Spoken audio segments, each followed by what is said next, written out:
Hey, good afternoon. It's December 3rd, 2024 on Through an Orthodox Christian Lens. Boy, do I have a story for you today. As you can see in the title of this video, it has to do with China and our relationship with China. So the breaking story that came out, I saw it on X. And this is what it says.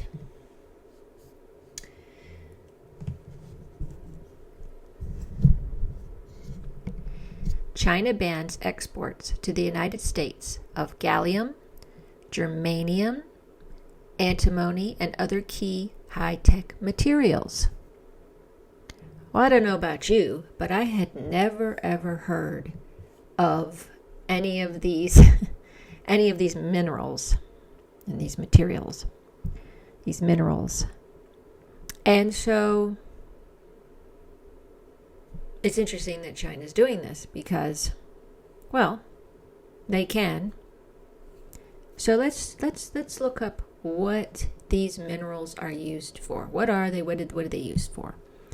So the first one we're going to look at is the first one on the list is gallium. Okay?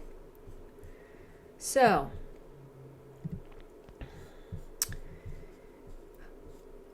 okay.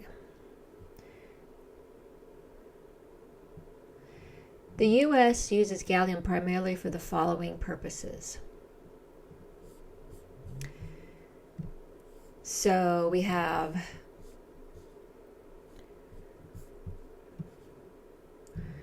gallium. About 79% of gallium consumed in the U.S. is used to produce GAAs and GAN wafers, which are essential components in the fabrication of integrated circuits, high-power amplifiers, and optoelectronic devices used in various defense and commercial applications. Such as radar and communication systems, missile guidance systems, night vision goggles, laser diodes, and LEDs. So they talk about them being used in different things. The epitaxial layering process. A significant portion of gallium consumption is also attributed to the epitaxial layering process, which involves depositing thin layers of semiconductor material onto substrate wafers. This process is used to fabricate advanced semiconductor devices, including those used in defense application. Thermometers.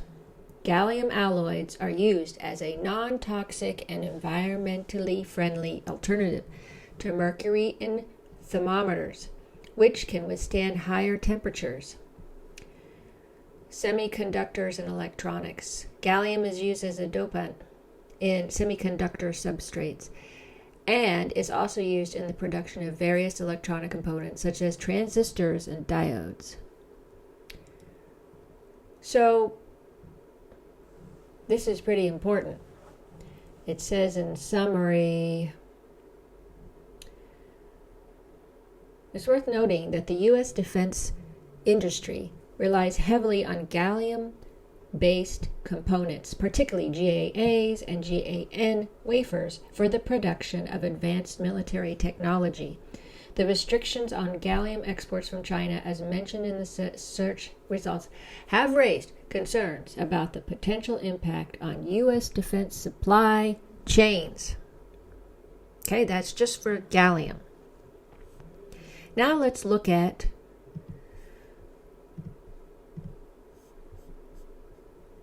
germanium. Okay. It's interesting to note that Apex Mine in Washington County, Utah, okay, the U.S. has a single site for this, the Apex Mine, which produced gallium and germanium as primary products during the mid-1980s. Although the mine is closed, germanium recovery has been restricted to refining processes of ore concentrates and recycling of waste scrap both in and outside of the U.S. A critical mineral, okay, so the U.S. basically, it's a critical mineral due to our country's reliance on imports, primarily from Belgium and China, and the strategic importance of germanium in defense, manufacturing, and telecommunications sectors. Byproducts of zinc production. So the majority of U.S. germanium production, 75%, comes from zinc ores, mainly sphalerite, as a byproduct of zinc mining. Coal fly ash. The remaining 25% of U.S. germanium production comes from coal fly ash, a residue from coal combustion. And then you have the industrial applications. Germanium is used in various industrial applications, including fiber optics and infrared optics, polymerization catalysts for polyethylene terephthalate, PET. That's what it stands for, PET, PET plastics, electronic components and solar cells, infrared spectroscopes, and other optical equipment. That's what we use for germanium for, okay? Lastly, let's talk about what antimony is and how it's used in the U.S. This one seems the most critical, in my opinion. So the U.S. uses this, okay? Antimony is a critical material for military applications, such as armor-piercing ammunition,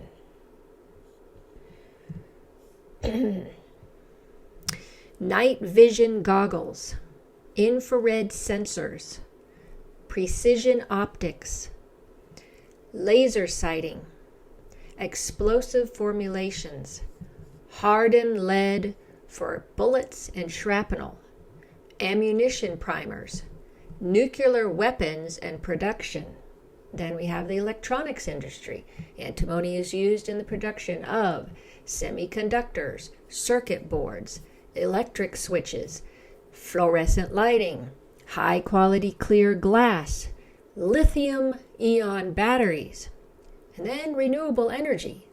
Antimony is essential for solar panels, thick, heavy glass, wide turbines in the productions of blades and other components, next-generation liquid metal batteries for energy storage. Flame retardants. Antimony trioxide is a prominent additive for halogen-containing flame retardants. Alloys. Antimony is used to improve the properties of alloys with lead and tin, such as solders, bullets, and plane bearings. Okay? You got all that? Those top three were mentioned that China is banning from the U.S., banning the imports, and other ones that aren't mentioned. This could be very crippling to our defense system, defense department, and tech industries, and even if you want to look at the renewable energy. And there's two things that come to mind. My first thought was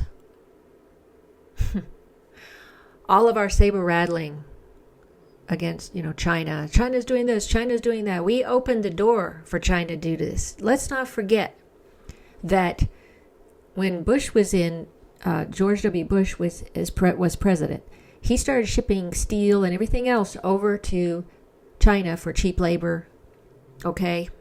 And for China's sweatshops, basically, to do all of the work over there and get, and pay cheap labor.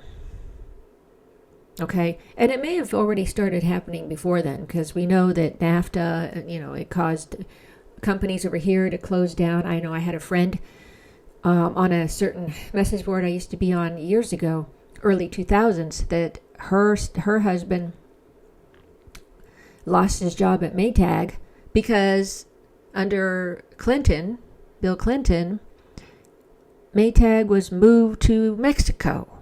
Okay, and I don't know, maybe there was once moved to China as well. Different companies. We know the steel has gone to China. So, well played, China. And we are heavily, okay, this is another thing that is very important in this last bit of information on here. The U.S. is heavily reliant on China. Heavily. For its antimony supplies, but efforts are being made to develop domestic sources such as and they name this mine, and it's a certain mine in Idaho, which aims to produce approximately 35% of current U.S. antimony usage over the first 6 years of production. Now, you'll see what it says on that. You'll also see that when you, again, our country also relies on imports to meet its demand for this germanium, particularly from Belgium and China, as we said. Also, what's important to also say is these mines that are mentioned in the things I read for these three minerals, okay? Those two mines that they mentioned in Utah and in another one, I can't remember what was the name of the other one.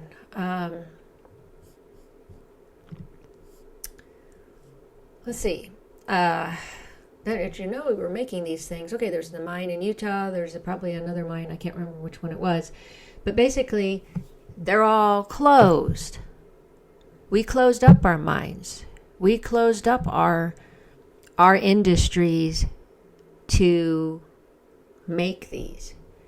And apparently, we don't have that much of it. Okay?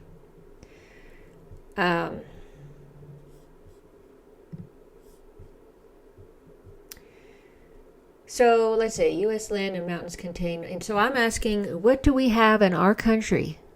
Do we have these minerals in our country, in our lands, in our mountains, that we could utilize? We need to be independent on these things. So it says for germanium, the U.S. has deposits of germanium, but they are not being mined. Some projects are exploring ways to tap these resources. I think we should be, but China produces about 600 metric tons, 660 tons of germanium per year, accounting for 98.8% of refined germanium output. That is a lot. The U.S. imports 100% of its germanium, with 95% coming from China.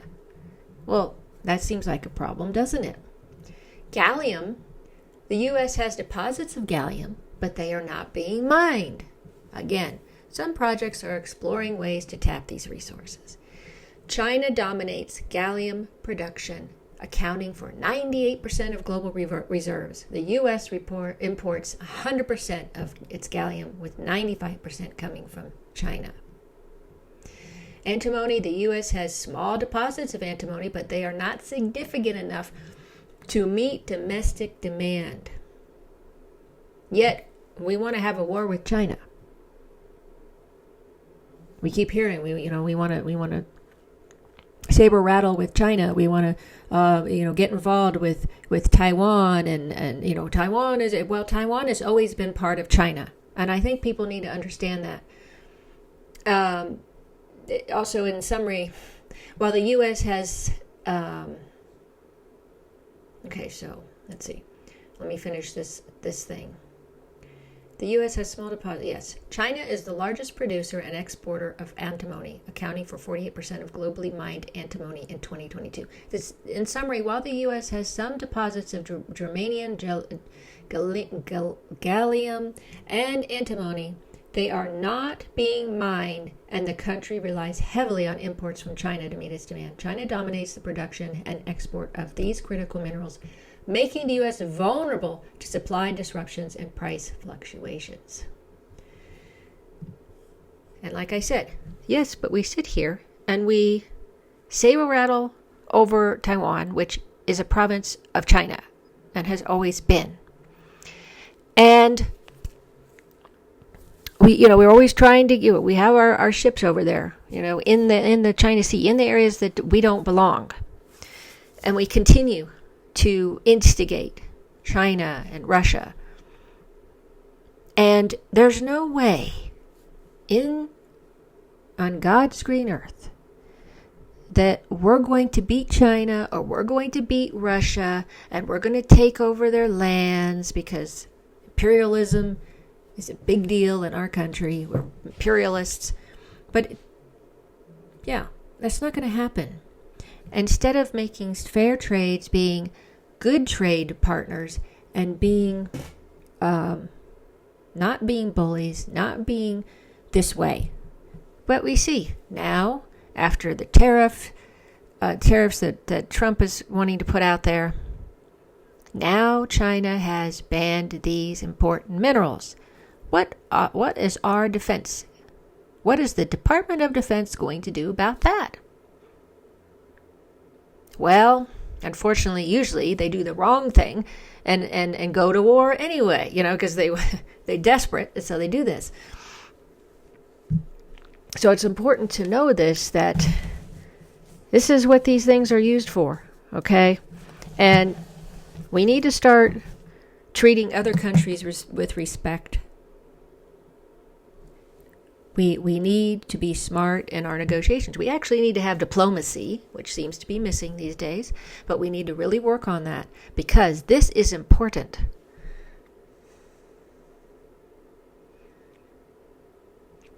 What are your thoughts on this? I mean, how do you feel about the fact that we've been banned from these? How do you think how do you think our government's going to deal with that? How do you think the Department of Defense is going to take that? How do you think the tech industries are going to take that? You can leave your comments below and let me know what you think of all this. Again, most of this stuff is our own doing. We dug the holes that we are in. So what would you suggest that we do? How do you think that we should move forward with this ban? What are your thoughts on it? You can leave the comments below, as I said. If you like my content, please follow my channel and like my videos. I have other stories coming up, but this one seemed really important. So now that you know what all this means, because I certainly didn't know what these minerals did, we will see you next time. You can work on, ponder that in your head. Okay, so we'll catch you next time, and probably later this evening. All right? Or sooner. We'll see. Talk to you soon.